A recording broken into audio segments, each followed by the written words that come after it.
Now, if you have a platelet count of 100, there is no risk of bleeding. تمام؟ طيب. If you have a platelet count less than 10,000, then there is a risk of intracranial hemorrhage or life-threatening bleeding. That's why if the patient has a platelet count below 10,000, even if the patient is asymptomatic, this patient will need what? Will need platelet transfusion, right? You will transfuse, you will give them the patient platelet. Now, if the patient عنده platelet less than 20, then the patient is at risk of spontaneous bleeding. طيب. حلو. لما البليتلت count تكون من 20 إلى 50,000, then there is a risk of bleeding with major surgery. Okay? طيب حنتكلم عنها كمان later لما نقول متى تعمل الدليفري، متى مسموح انك تعمل الدليفري، متى مسموح انك تعمل major surgery، متى مسموح ان انت تعمل نيورو سيرجري، كم المفروض يكون البليتلت كاونت الى اخره. تمام. بس هذه السلايد تديكم فكره عن الايه، عن انه لماذا مثلا المرضى اللي عندهم platelet count less than 10,000 we give them platelets because they are at risk of intracranial hemorrhage. طيب, life-threatening bleed. طيب, now one thing we should keep in mind in our platelet disorders they give you mucocutaneous bleeding. Mucocutaneous bleeding يعني ايش؟ muco يعني mucosal membranes. One example of the mucosal membrane هو الgum bleeding. Gum bleeding. Another example is menorrhagia actually. Menorrhagia, heavy periods. طيب. الأمثلة على الكتينوس بليد هو البيتيكياي إيكيموسيس and purpura. تمام؟ بيتيكياي إيكيموسيس and purpura. طيب. Now, how would you diagnose ITB? ITB is a diagnosis of exclusion. طيب. طيب. How do you think about ITB? It's isolated thrombocytopenia. Everything else looks normal. إنما the platelet count is less than 100,000. Now, عندنا كمان definition إلى ITB. عندنا newly diagnosed ITB, persistent ITB, and chronic ITB. We call it chronic ITB لما يكون أكثر من 12 months يعني المريض عنده ITB وصار له more than 12 months, then we call it chronic ITB. Newly diagnosed ITB لو شخص المريض with ITB in less than 3 months. Now, if it is in between 3 months and 12 months بنسميها إيش؟ بنسميها persistent ITB. Now, ITB in pediatrics versus the adults. في pediatric age group ITB is usually newly diagnosed. إنما في الادلت ITB is usually a chronic ITB, right? This is one thing. Another thing إنه the best initial therapy is steroid in both of them in pediatrics and adults. حلو. Third thing إنه ITB in pediatrics is usually إيش؟ resolve spontaneously. إنما في الادلت it's chronic. طيب. الحاجة كمان المرة مهمة إنه ITB in pediatrics ممكن تكون idiopathic or post-viral. في الادلت ممكن تكون idiopathic or secondary to a malignancy, lymphoma, CLL, HIV, HCV, SLE. تمام. ال HIV وال HCV وال H. pylori هذول الثلاثة infection you must exclude them before you diagnose ITB. Before you make a diagnosis of ITB, you should exclude HIV, hepatitis C, and اللي هو ال H. pylori before you go for treatment, right? طيب. One thing I want to say as well إنه لماذا المريض اللي قلنا عنه بنعمل له بون مارو بايوبسي كان عمره إيش above 60؟ لأنه elderly are at risk of CLL and lymphoma. That's why you will do a bone marrow biopsy if you see a low platelet count because you worry إنه البيشنت ممكن يكون عنده malignancy. تمام؟ طيب. أوكي. لو ما تدري إحنا جالسين نتكلم عن إيش؟ جالسين نتكلم عن الفيرست سيناريو اللي تكلمنا عنه في هذا سكشن platelet disorders. أول question كان عن مين؟ كان عن ITB وإنه هل بنعمل bone marrow biopsy ولا لا؟ قلنا إنه if the age is above 60 or it's a refractory case you may consider doing a bone marrow biopsy.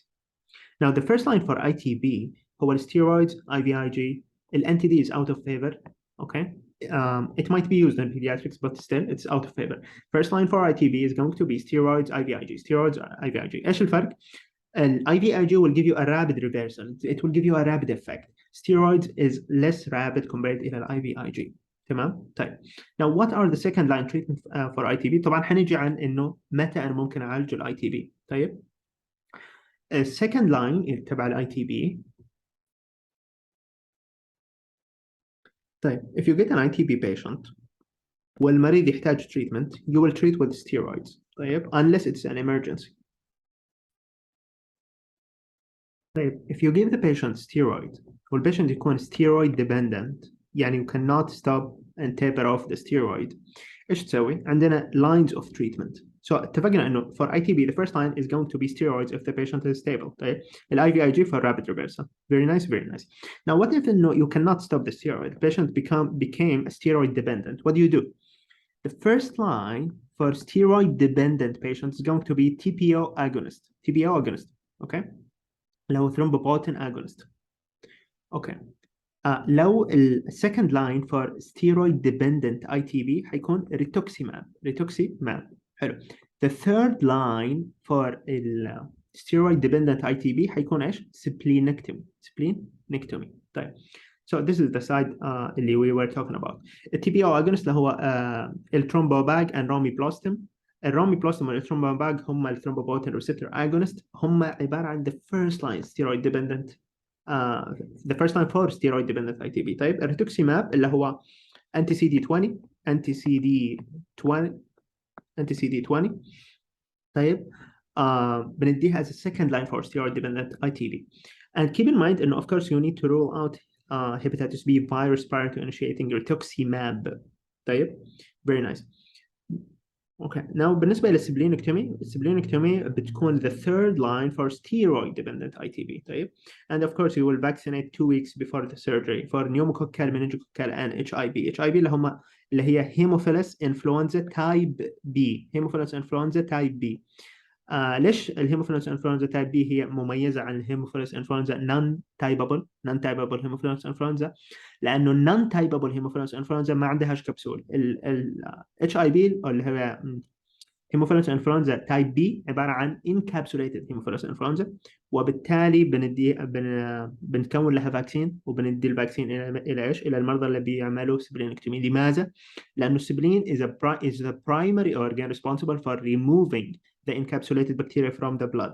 The pneumococci is encapsulated, meningococci encapsulated, والهيموفيلوس انفلونزا كمان is encapsulated، وكلهم common، وبالتالي we need to vaccinate the patient if the patient will undergo splenectomy.